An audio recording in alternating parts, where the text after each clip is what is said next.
Hello students, I am doctor Vinod Kamle. इस video में हम लोग कंपनी मीटिंग का एक इम्पॉर्टेंट कॉन्सेप्ट देखने वाले हैं जिसका नाम है वोटिंग। ना सबसे पहले वोटिंग क्या होता है, तो वोटिंग का मतलब क्या होता है कि जहाँ पे मेंबर्स अपने ओपिनियन को फॉर्मल तरीके से एक्सप्रेस करते हैं।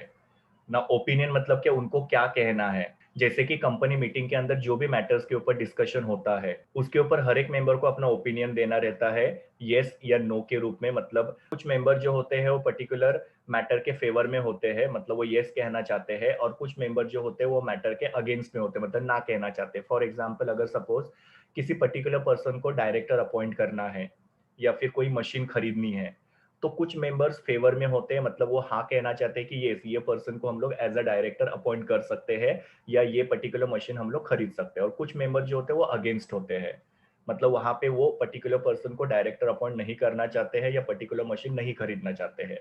तो कोई भी मीटिंग के अंदर मैटर डिस्कस होने के बाद में चेयरमैन उसके ऊपर वोटिंग कराते हैं, जहां पे हर एक मेंबर अपने ओपिनियन को एक्सप्रेस करना मतलब बताना, उसको वोटिंग बोला जाता है। तो जैसे मैंने आप लोगों को बोला कि हर एक मोशन के ऊपर डिस्कशन होने के बाद में उस मोशन के ऊपर हर एक मेंबर का ओपिनियन जानने के लिए वोटिंग कराया जाता है कि कौन से मेंबर उसके अगेंस्ट में है और कौन से मेंबर उसके फेवर में है। ना यहाँ पे हर एक शेयर होल्डर जो होता है उनको वोट करने का राइट होता है, वो हर एक मोशन के ऊपर वोट कर सकते हैं। अभी हम लोग देखते हैं what are the different methods of voting.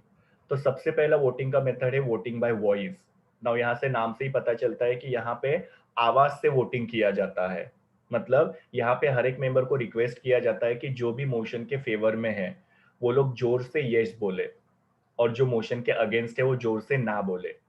फिर बाद में यहाँ पे आवाज का वॉल्यूम, मतलब यस ज्यादा सुनाई दे रहा है या नो ज्यादा सुनाई दे रहा है, उस बेसिस पे यहाँ पे डिसीजन लिया जाता है। ना ये मेथड जो है वो बहुत ही रेयरली यूज किया जाता है, रेयरली मतलब बहुत ही कम यूज किया जाता है, बिकॉज जो मेंबर यस या नो कह रहे हैं उसमें कभी कभी क्लैरिटी नहीं होती है, मतलब प्रॉपर समझ में नहीं आता है कि मेंबर यस कह रहे हैं या नो कह रहे हैं। तो इसके लिए मेथड जो है ज्यादा यूज नहीं किया जाता है। दूसरा मेथड है वोटिंग बाय डिवीजन। ना वोटिंग बाय डिवीजन में क्या होता है कि जो भी मेंबर्स प्रेजेंट होते हैं मीटिंग में उनको दो ग्रुप्स में डिवाइड किया जाता है, जहां पे जो यस कहने वाले मेंबर्स है उनको अलग रूम में बिठाया जाता है और नो कहने वाले मेंबर जो उनको अलग रूम में बिठाया जाता है। और इस तरीके से फिर यहाँ पे वोट्स को काउंट किया जाता है या मेंबर्स को काउंट किया जाता है, और फिर उसका रिजल्ट जो होता है डिक्लेयर किया जाता है। तो ये भी एक सिंपल तरीका है वोटिंग का। तीसरा मेथड है voting by show of hand. Now most of the annual general meetings के अंदर ये पर्टिकुलर मेथड जो होता है वोटिंग के लिए यूज किया जाता है। यहाँ पे कोई भी मोशन जो होता है उसके ऊपर डिस्कशन करने के बाद में चेयरमैन हर एक मेंबर को रिक्वेस्ट करता है कि जो भी मोशन के फेवर में है वो लोग हाथ रेस करें। फिर सेक्रेटरी उनका काउंटिंग करती है। फिर बाद में वापस से चेयरमैन रिक्वेस्ट करता है कि जो भी मोशन के अगेंस्ट में है वो हाथ रेस करे। फिर वापस से सेक्रेटरी काउंटिंग करते हैं और फिर बाद में उसका रिजल्ट जो होता है वो डिक्लेयर किया जाता है। तो ये काफी ज्यादा यूज किया जाने वाला एकदम इजी मेथड है। नेक्स्ट वाला है voting electronically. Now central government जो है उन्होंने कुछ कंपनीज प्रिस्क्राइब की है, उन कंपनीज के अंदर जनरल मीटिंग में इलेक्ट्रॉनिक वोटिंग कंपलसरी है। अभी वो कौन सी कंपनीज है वो कंपनी एक्ट के अंदर लिखा हुआ है। यहाँ पे मेंबर जो है वो इलेक्ट्रॉनिक तरीके से अपना वोट जो एक्सरसाइज कर सकते हैं। सो ये भी काफी ज्यादा इफेक्टिव और काफी इजी और टाइम सेविंग मेथड है वोटिंग का। Next is voting by postal ballots. Now central government ने अगेन कुछ कंपनीज है जिनको पोस्टल बैलेट से वोटिंग जो है वो कंपलसरी किया हुआ है। अभी ये कौन सी कंपनीज है वो भी कंपनी एक्ट 2013 के अंदर मेंशन किया हुआ है।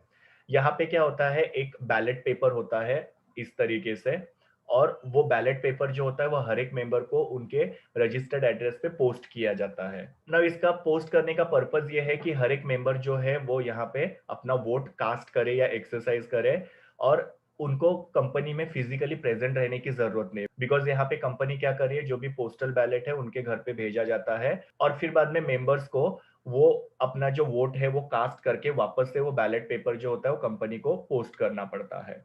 ये जो बैलेट पेपर होता है वो रिटर्न पोस्ट होता है, मतलब ये मेंबर्स के घर पे भेजा जाता है, फिर मेंबर जो है वापस से उसको पोस्ट के थ्रू कंपनी में भेजते हैं। तो इस तरीके से यहाँ पे वोटिंग होता है ना। यहाँ पे सबसे बड़ा बेनिफिट ये है कि मेंबर भले ही मीटिंग के लिए नहीं भी आते हैं तो भी वो लोग अपना वोट जो है वो मोशन के ऊपर दे सकते हैं।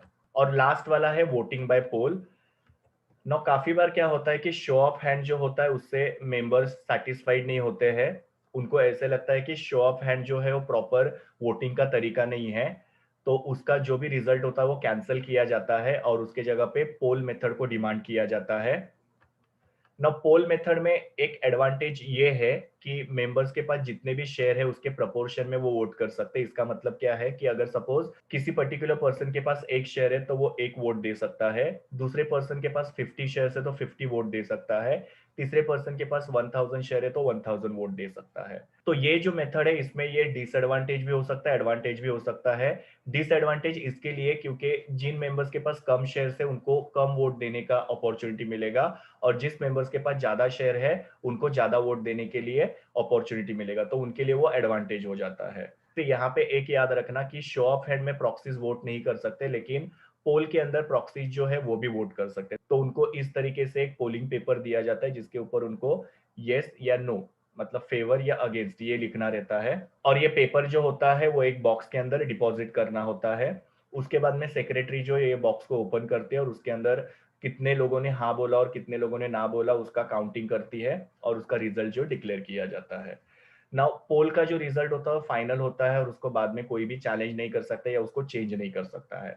तो शो ऑफ हैंड को हम लोग कैंसिल कर सकते हैं और शो ऑफ हैंड को कैंसिल करने के बाद में पोल के मेथड से यहाँ पे वोटिंग किया जाता है और एक बार पोल के मेथड से वोटिंग हो गया वो फाइनल हो जाता है। सो ये सारे अलग अलग टाइप के यहाँ पे वोटिंग के मेथड्स थे। अभी हम लोग पोल वोटिंग का जो मेथड है उसके कुछ लीगल प्रोविजंस है उसके बारे में देखते हैं। सबसे पहले पोल मेथड की डिमांड जो चेयरमैन कर सकते हैं। नेक्स्ट, अगर प्राइवेट कंपनी होती है और अगर सपोज वहां पे 7 से कम मेंबर्स है जो मीटिंग के लिए प्रेजेंट है, तो एक कोई भी पर्सन जो है उनमें से पोल की डिमांड कर सकता है। और अगर सपोज 7 मेंबर्स से ज्यादा मेंबर्स मीटिंग के लिए प्रेजेंट है तो 2 मेंबर जो है पोल के लिए डिमांड कर सकते हैं। सो यहाँ पे लिमिट बताई है कि प्राइवेट कंपनी के अंदर कितने मेंबर जो है वो पोल की डिमांड कर सकते हैं। फिर बाद में पब्लिक कंपनी के केस में 5 मेंबर्स जो मीटिंग के लिए प्रेजेंट है या प्रॉक्सी जो है वो लोग पोल मेथड के लिए डिमांड कर सकते हैं। उसके बाद में पोल मेथड जो है वो जिस मेंबर के पास 1/10 टोटल वोटिंग पावर है, मतलब जिसके पास कंपनी के 1/10 शेयर्स है, वो मेंबर भी पोल मेथड की डिमांड कर सकता है। जैसे कि अगर सपोज कंपनी ने 100 शेयर इशू किए थे और वो 100 में से 10 शेयर एक पर्टिकुलर पर्सन ने परचेस किए हैं, तो वो पर्सन भी पोल के लिए डिमांड कर सकता है। ये मैंने जस्ट एक आप लोगों को छोटा एग्जांपल दिया। यहाँ पे कंपनी के अंदर बहुत सारे शेयर जो होते हैं वो इशू किए जाते हैं, तो अगर किसी के पास 1/10 शेयर है तो वो मेंबर भी यहाँ पे पोल की डिमांड कर सकता है ना। पोल की डिमांड होने के बाद में 48 आवर्स के अंदर ये पोल जो है वो होना चाहिए, बिकॉज पोल मेथड के लिए काफी सारे प्रिपरेशंस करने पड़ते हैं। उसके लिए पोल पेपर जो होता है वो बनवाना पड़ता है, बॉक्स वगैरह बनाना पड़ता है, और भी बहुत सारे प्रिपरेशंस होते हैं इसके अंदर करना पड़ता है। तो इसके लिए 48 आवर्स इसको दिए जाते हैं। 48 आवर्स के अंदर ये पोल जो होता है वो कंडक्ट होता है। और जैसे मैंने आप लोगों को बताया कि पोल का जो डिसीजन होता है वो फाइनल होता है, उसको कोई भी चेंज करवा सकता नहीं है। और अगर सपोज जिस मेंबर ने पोल की डिमांड की, जैसे मैंने आप लोगों को ये सारे मेंबर्स बताए, और इसमें से किसी को भी जिसने डिमांड किया है पोल का उसको अगर विड्रॉ करना है तो वो कर सकता है। अभी हम लोग देखते हैं कि पोल मेथड जो है उसके क्या मेरिट्स है, मतलब क्या क्या एडवांटेजेस है। तो पहला एडवांटेज इसका ये है कि यहाँ पे प्रॉक्सी जो है वो वोट कर सकती है। दूसरा एडवांटेज ये है कि यहाँ पे सीक्रेसी कंप्लीटली मेंटेन की जा सकती है, बिकॉज शो ऑफ हैंड में सबको पता चल रहा है कि आप किस चीज के लिए वोट कर रहे हो। पोल मेथड के अंदर किसी को पता नहीं चलेगा कि आप लोगों ने पोल पेपर के अंदर अपना क्या वोट लिखा हुआ है, तो यहाँ पे सीक्रेसी मेंटेन रह सकती है। ये साइंटिफिक मेथड है, एकदम सिस्टमेटिक तरीके से यहाँ पे होता है। शो ऑफ हैंड के जैसा यहाँ पे कंफ्यूजन या किसी भी तरीके से कियोस नहीं होता है, एकदम सिस्टमेटिक तरीके से यहाँ पे वोटिंग की जा सकती है। और यहाँ पे एक और बेनिफिट ये है कि जिन शेयर होल्डर्स के पास ज्यादा शेयर्स है वो लोग यहाँ पे ज्यादा वोट कर सकते हैं, बिकॉज यहाँ पे शेयर होल्डर्स को उनके पास कितना शेयर होल्डिंग है उसके प्रपोर्शन में वोट करने का अधिकार होता है। तो किसी के पास अगर 100 शेयर है तो 100 वोट कर सकता है, किसी के पास 200 शेयर है वो 200 वोट कर सकता है। तो जिनके पास ज्यादा शेयर है उनके लिए ये बेनिफिट है। उसी तरीके से पोल मेथड के कुछ डिसएडवांटेजेस भी है। पहला डिसएडवांटेज ये है कि यहाँ पे 1 शेयर 1 वोट ये प्रिंसिपल एक्सरसाइज किया जाता है या यूज किया जाता है। इसका मतलब क्या है कि ये कैपिटलिस्ट मेथड है। कैपिटलिस्ट मेथड मतलब क्या, जिसके पास ज्यादा शेयर है वो लोग ज्यादा वोट कर रहे हैं और अपने हिसाब से सारे डिसीजंस ले रहे हैं, और जिनके पास कम शेयर होते हैं उनको कम वोटिंग का यहाँ पे अधिकार मिलता है। और इसके लिए यहाँ पे उनके हिसाब से डिसीजन शायद तक नहीं हो सकते हैं। तो इसके लिए इसको कैपिटलिस्ट मेथड बोला जाता है, बिकॉज यहाँ पे वन शेयर वन वोट ये प्रिंसिपल फॉलो किया जाता है या एक्सरसाइज किया जाता है।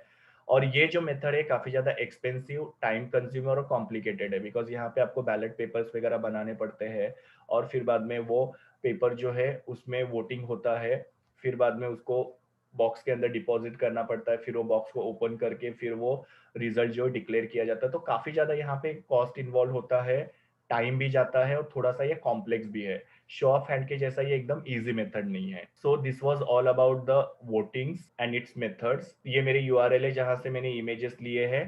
Thank you students, please do like, share, comment and subscribe to my YouTube channel, and also recommend my channel to your friends. We will meet in the next video.